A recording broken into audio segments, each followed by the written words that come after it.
네, 시장에 매일매일 쏟아지는 뉴스를 넘어서 시장의 이슈들, 인사이트를 깊게 알아보는 시간이죠. 스페셜리스트 시간인데 오늘은 변동성이 커지고 있는 외환시장 움직임 집중적으로 분석하겠습니다. GFM 투자연구소 이진우 소장님 모셨습니다. 어서 오십시오. 네, 안녕하세요.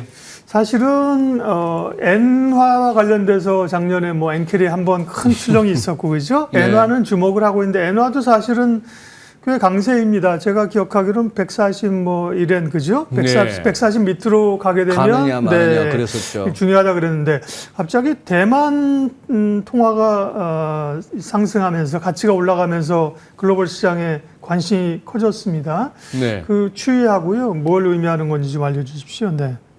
예. 아마 우리 시청자분들 연휴 기간 보내면서 이미 이 환율 관련해서 특히 아시아 통화들이 갑자기 대만 달러, 뭐 위안화, 우리 원화까지 해서 갑자기 초강세를 보이는 이 부분과 관련해서 많은 또 이렇게 관련 영상들이 많이 올라와서 어느 정도 숙지하고 계실 것 같은데 예 박사님 방금 말씀하셨잖아요. 시시각각 쏟아지는 뉴스 흐름만큼이나 이 시세 또한 시시각각 달라서 좀 전에 소개하셨던 NDF 시세 뭐 1370원대. 네. 근데 지금 환율 그러네요. 90원대 올라왔잖아요. 네. 뭐 이게 몇 분 사이에 한 몇 시간 사이에 그냥 2, 30분이 왔다 갔다 하니까 예. 이게 진짜 정신없는 상황이 됐습니다.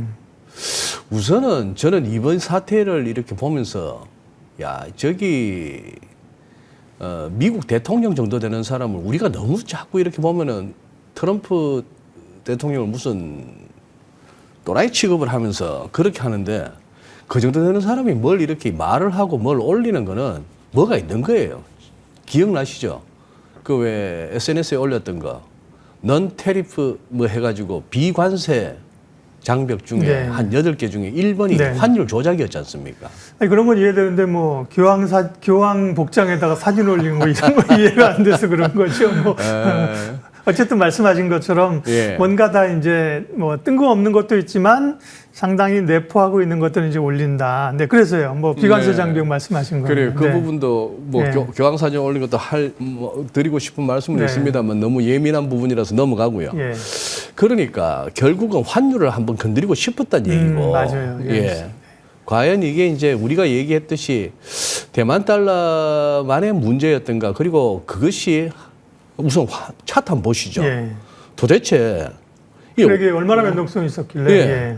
지금이 왼쪽에 작년 4월 30일부터 시작하는 차트입니다. 네. 작년 4월 30일부터 그러면 이거 5월 2일 날 이렇게 푹 떨어지고 그러게요. 그 다음 날 5월 5일 날 월요일 날도 푹 빠지고 어제 이제 반등 나오고 오늘도 이제 거의 뭐 크게 안 움직이면서 이렇게 되는데 이 1년 동안의 움직임을 넘어서는 그게 그냥 이틀 동안에 확 나왔다는 거 그러니까 아닙니까? 한 9% 정도 강세가 네, 되면서 놀라운 그 변화였죠. 주가도 그렇지만 사실 외환시장에서 환율이 9%씩 이렇게 변동되는 건 엄청난 변화거든요. 엄청난 그렇죠? 변화죠. 예. 예. 그러니 예.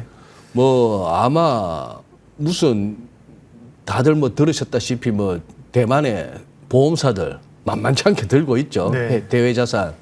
그런 부분들 갖다가 이날 하루만 그랬겠습니까?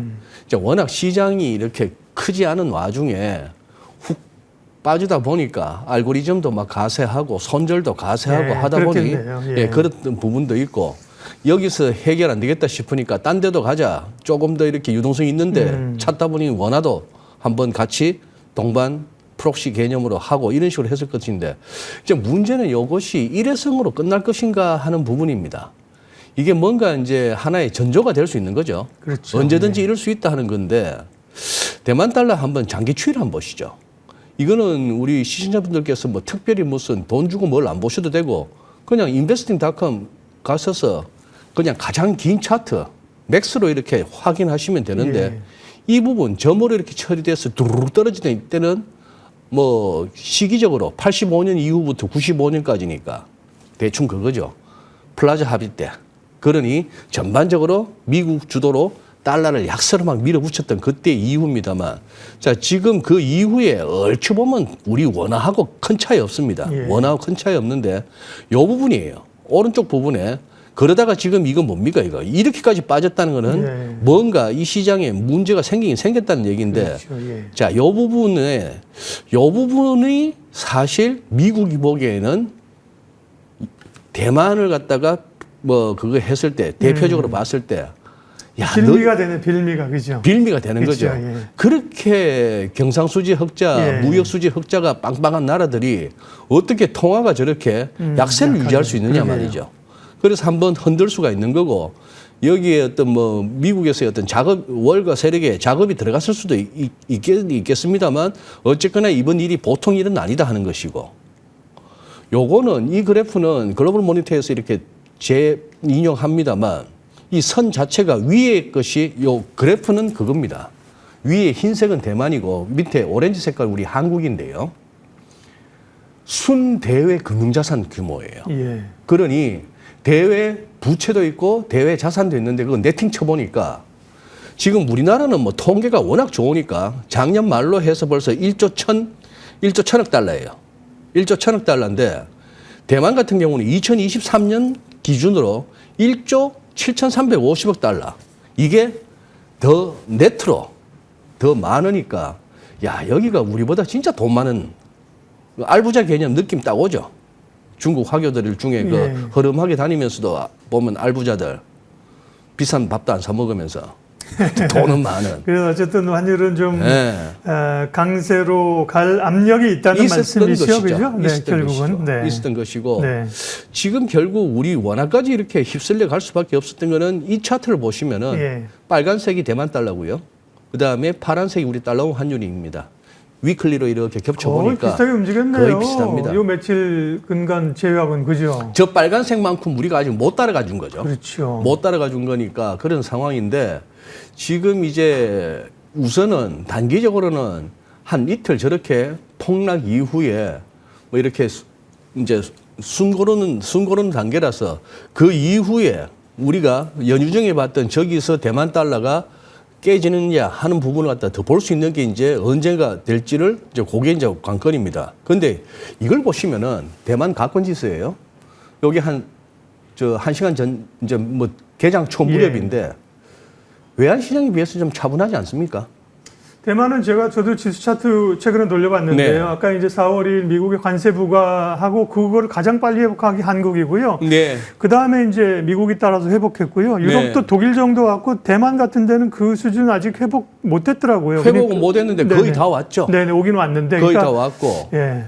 그러니 문제는 이제 대만 달러 환율이 급락하면서 대만 달러가 갑자기 절상되면서 네네. 대만 시장의 변동성이 있을 수도 있는데. 대만 증시도 하락. 그렇죠. 요거는 조금 그냥 5월 2일 날 하루의 반응을 보고 좀 그거 한 거고 외환 시장에 비해서는 차분하고 우리 증시도 마찬가지예요. 지금 생각보다 우리 아마 어제하고 그저께 안 놀았더라면 좀 시장이 좀 아팠을 것 같아요. 네. 그죠? 좀 그랬을 것 같은데 지금 이제 하고 나서 미국 증시도 지수선물 흐름 나쁘지 않고 하니까 코스피 지수 저렇게 나왔습니다만 제가 보내드린 차트 한번 보시면은 그 의미가 더 확연하게 옵니다. 지금 200일선 공방이에요. 2570. 저 조금 굵게 황토색으로 꺼진 저 200일선. 저거 갖다 지금 잘근잘근 다지면서 지금 올라가려고 하니까 예. 그러니 지금 환율 관련해서 뭐 지금 올라도 걱정, 내려도 걱정하는데 내리면서의 걱정은 좀 과도한 것 같아요. 지금 이렇게 지수가 보니까 그래도 여전히 방산 좋고 조선 좋고 뭐 이렇게 반도체도 나쁘지 않은 가운데 차곡차곡 다지면서 올라가는 상황이라서 환율 관련한 공포는 우리가 막상 5월 5일 날, 5월 6일 날 시장이 열렸더라면은 굉장히 크게 다가왔을 것 같은데 그걸 연휴로 잘 극복하면서 지금은 소화해내는 그런 과정 같습니다. 우리도 뭐 사실 1380 어라운드 같으면은 일단 한번 볼 레벨은 본 것 같습니다. 네. 그 다음에 이제 1360원까지도 무너지면 저는 다시 한번 긴장해 보겠는데 현재로서는 요 정도에서 이제 FMC도 보고 그 다음에 또 트럼프 관련해서 뭐 자꾸 이제 뉴스가 나오니까요. 또 주말에는 스위스에서 또 만난다면서요. 저 미국하고 중국하고. 예.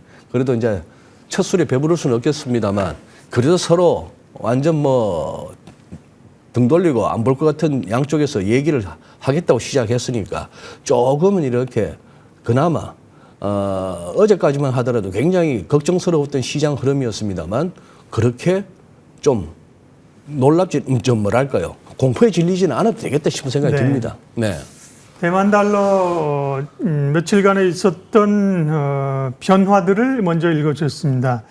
대만이 통화가 대만 달러인 것도 다시 알았네요. 저도 타이완 갔었는데 옛날에 그게 대만 달러였었나 이게 보통 그런 거라고 중국은 위에나 그죠? 그렇죠. 일본은 막 예. 우리는 뭐 워낙 그렇잖아요. 그죠? 우리가 TWD, 우리가 KRW 하듯이 그러니까요. 통화 코드가 TWD죠. 타이완 달러. 그러니까 예. 타이완 달러를 예. 쓰네요, 여기도. 네.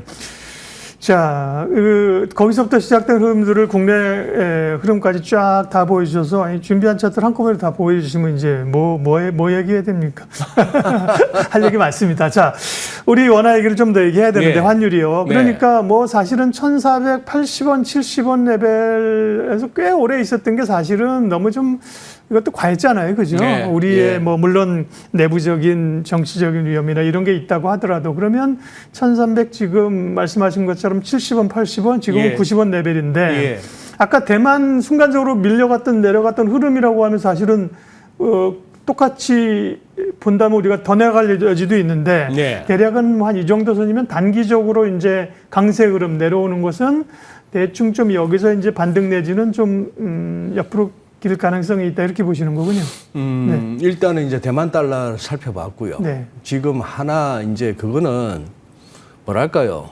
예고편 내지는 지금부터는 신경 쓸 거리가 관세만 얘기했는데 어쨌거나 미국이 원하는 베센트 장관이 했던 말을 한번 되짚어 보시면은 한 2, 3년 걸릴 것 같은데 중국하고의 앞으로의 거기서 크고 아름다운 참 아름다운이라는 용어는 많이들 쓰네요.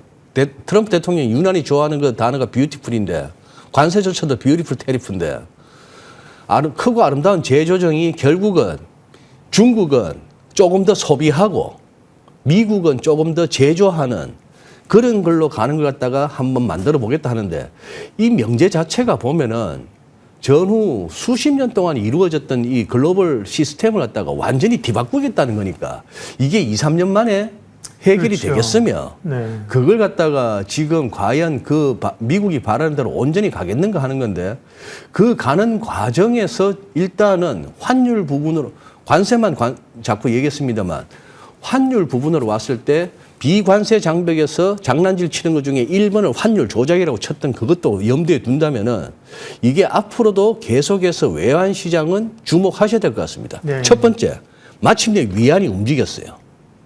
이 차트 보시면은 네. 달러 위안 환율이 우선 CNH 역의 위안화 환율, 홍콩에서 거래되는 우리로 치면 역의 달러원 환율처럼 그게 먼저 움직이긴 했습니다만 결국 어제 움직였어요.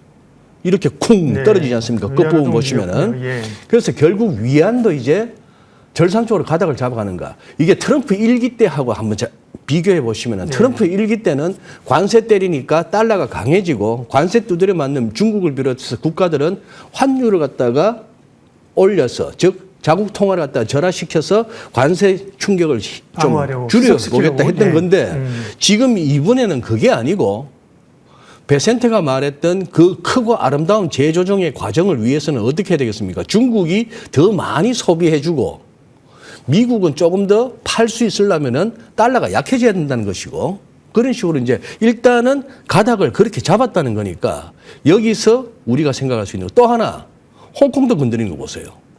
지금 홍콩 달러는 소위 말해서 페그제인데 그냥 딱 일정 레벨에 묶어두는 게 아니고 밑에는 7.75 위에는 7.85 그 사이에서 움직이도록 해놨습니다. 지금 여기 보시면은 이 월간 차트인데 이 아래쪽이 1달러당 7.75 홍콩 달러. 하단까지 왔네요. 예, 위에가 7.85 달러. 요 안에서 놀도록 7.75와 7.85 안에서는 조금 어느 정도 유도리를 주지만 그거는 컨트롤 하겠다는데 이게 지금 어떻게 7.75 아래쪽 하단을 깰 수도 있을 분위기까지 갔으니까 모든 통화들이 다 강세로 달러는 약세로 갈 수도 있다 하는 그걸 했습니다. 그러니까 지금 우리가 1,400 밑으로 잠시 내려와서 또 이게 기술적 반등 구간에서 또 1,400 뭐 20원, 30원까지도 올라갈 수는 있겠는데 우리 조금 이제 업체들이 한번 좀 고민할 때가 되긴 됐습니다. 과연 환율이 진짜 1,400원 뉴노멀에 머물 것인지 이제 다시 1,300원대로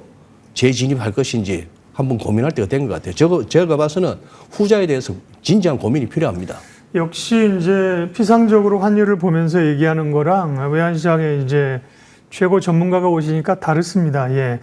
대만 달러화의 단기적인 초강세가 해프닝으로 끝날 수도 있지만 뭔가 전조가 될 수도 있다. 그죠? 우리가 지진이 나면 이게 본진인지 전진인지 사실 우리가 그렇습니다. 그런 게 있잖아요. 예, 그죠? 예. 예. 전진이라고 하면 본진이 올 수 있는 거기 그렇죠. 때문에 이게 사실은 뭐 엔화도 잠깐 말씀드렸습니다만 여전히 그런 우려권에 있고 그죠? 예. 엔화 그다음에 뭐 원화, 위안화 이런 것들이 뭔가 좀 외환시장의 변화들을 불러올 수도 있겠다 그죠? 긴장해야겠다 그죠? 그렇습니다. 그런 생각을 좀 갖게 되고요. 네. 그러면 여 박사님 차트 네. 마지막으로 하나 더 네, 보시죠. 좋습니다. 달러 네. 인덱스입니다. 네. 달러 인덱스니까 지금 여기서 우리가 연휴 기간 동안에 신기했던 거는 뭐 우선 우리 원화, 대만 달러, 위안화, 인도네시아 루피아, 뭐 태국 바트, 강세로 갔습니다. 싱달러, 네. 싱가포르 아시아 통화들이 막 강세를 갔는데 네. 엔이나 유로 같은 거는 사실상 크게 움직이지 않았거든요. 네. 지금 보시면 이렇습니다. 그냥 끝부분 보시면 한 며칠 요 정도예요. 요 달러 인덱스 기준으로 100이 중요하다 했고, 자 여기서 보시면은 요때가 트럼프 대통령 당선이거든요. 작년 11월 6일 네. 트럼프 대통령 당선되고 나서 소위 말해서 트럼프 트레이드가 잠시 있었죠. 달러도 강해지고 미국 주식도 강해지고 막 채권도 강해지는 그런 상황이 있다가 이렇게 흘러내렸다가 이 부분마저도 깨졌고 지금 현재 어떻게 좀 반등 나오다가 이 내리꽂고 있는 21선만 가니까 달러 인덱스가 못 가니까 여기서 이제 그것까지도 봐주셔야 되는 거죠. 잔잔하던 유로나 엔 같은 선진국 통화에서마저도 달러 약세, 다른 통화들의 강세가 나타나느냐 하는 부분이 조만간에 결정될 것 같습니다. 그중에 오늘 밤에 FOMC에서 뭐 금리에 손대겠습니까만 파월의 어떤 기자회견 내용 가운데에 크게 지금은 연준의 시간은 아니거든요. 그렇죠. 예. 연준의 시간은 아니고 뭐 뭔가 여기서 이렇게 자신 있게 뭘 못 내놓든지 한다면은 예. 그래 이 부분도 지금 결국 제가 드리고 싶은 말씀은 말씀하신 전진, 본진 네. 제대로 된 지진 앞서서 살짝 느낌이 오는 그 예진 내지는 전진으로서의 이번 현상을 봐준다면은 지금 이거는 완전 마무리된 건 아니다. 그러니까요. 그래서 조금 이렇게 대응할 수 있을 때 미리 대응을 해놓자. 나중에 진짜 뭐가 왔을 때는 네. 해치를 하려고 해도 가격이 늦죠. 비용이 네. 너무 비싸지죠. 네. 우리로서는 다만 이제 외환시장의 변동성에 우려가 있습니다만 우리로서는 사실 1,460원, 70원에 있었던 레벨이 원화가 지나치게 약세였기 때문에요. 네. 지금 1,380원, 90원 오는 요 정도까지 우리로서는 사실 어떻게 보면 약간 정상화 과정이라고 볼 수 있는데 예. 더 변동성이 크지 않는다는 전제하에요. 네. 그러면 우리가 기대하는 것들은 항상 우리의 그 희망회로는 그러면 워낙 강세로 가면 외국인들은 언제 오나 이거잖아요. 이거 완전 희망회로예요. 그죠? 희망회로인데, 예. 예. 이 부분은 어떻게 봐야 될까요? 그게 어떤 추세적인 달러 약세, 원화 강세 쪽으로 이렇게 확신이 선다면은 네. 좀 들어와 줄 수도 있는 거고요. 들어와 줄 수도 있는 거고. 한국 희망 없다 싶으면은 뭐 싸게 환전해서 나갈 기회네 하고 바꾸고 나가고 싶을 수도 있겠는데 조금 우리가 아까 200일선 공방이었습니다만 요게 나스닥 하나 보시죠. 네. 나스닥 하나 보시면은 요겁니다. 지금 그동안 하락에 대해서 이제 요 레벨 18,130 나스닥 기준으로 요거 넘어서고 200일선까지도 넘어서고 한다면은 이거는 조금 뭐랄까요? 뭐 이것저것 떠나서 아하 최근에 봤던 4월 7일 무렵 봤던 그게 진짜 바닥이었구나 네. 하는 확신을 가질 만하고 아직 요걸 못 올라선다면은 그래서 월가에서도 아직까지도 이거 베어마켓 완전히 끝난 거 아니야라고 이렇게 얘기하는 전문가들도 많은 겁니다. 요 과정 한번 확인하고 가시죠. 요 구간 요거 확인하는데 며칠 안 걸릴 것 같습니다. 네. 네. 나스닥은 그렇고요. 네. 코스닥 저기에 따라서 우리 코스피도 비슷하게 가지 않을까 싶기도 하고요. 네. 우리 200일선 공방이. 예. 네. 코스피 차트 아까 보여주신 거 한 번만 마지막으로 보고 예. 정리하겠습니다. 그럼 코스피는 그러니까 아까 이제 미국도 아까 위에 있던 게 50일 돌파했고 200일선이었죠? 우리도 200일선이고 있는 건가요, 이게 지금? 네. 지금 미국 같은 경우에 네. 나스닥이 지금 여기가 지금 200일선 아직 회복이 안 됐거든요. 그렇죠. S&P 500도 마찬가지입니다. 200일선 회복이 안 됐고 그리고 그동안 하락폭에 대해서 현재까지의 레벨은 S&P 500도 나스닥도 기술적 반등 차원에서는 얼마든지 생각해 볼 수 있는 레벨이고 최근에 이 레벨을 갖다가 며칠 전에 봤던 이걸 갖다가 올라서 주면은 이제 새로운 뷰가 나오겠는데 그 부분이 아직 확인이 안 됐다는 얘기죠. 그래서 지금 팡팡팡 올라오고 있는 거 어떻게 보면은 저기 언제입니까? 4월 2일 관세 부과한 이후에 충격을 갖다가 증시는 회복했습니다만 네. 미국 채권 시장이나 외환 시장은 달러도 약세, 미국채 수익률도 높아서 아직 회복이 안 됐는데 증시만 지금 회복을 한 상황이죠. 그러면 증시가 오른 거고 나머지 두 시장이 약간 쫄았는 건지 아니면 얘들이 더 정확하게 현실을 반영하는데 증시가 다소 안일한 건지는 며칠 내로 이제 승부가 난다고 보는 겁니다. 지금 여기서는 네. 그나마 이렇게 들고 있어서 뭐 들고 있니라고 누가 물어봤을 때 이거라고 보여줄 때 안 창피한 종목들 갖고 계셔야 될 것 같아요. 네. 그 택도한 이상한 종목들 말고요. 네. 예. 어쨌든 긴장감은 조금 갖자 이렇게 네. 말씀을 주셨습니다. 오늘 스페셜리스트 외환시장 움직임과 그에 따른 전략들 GFM 투자연구소 이진우 소장님 함께했습니다. 고맙습니다. 예, 감사합니다.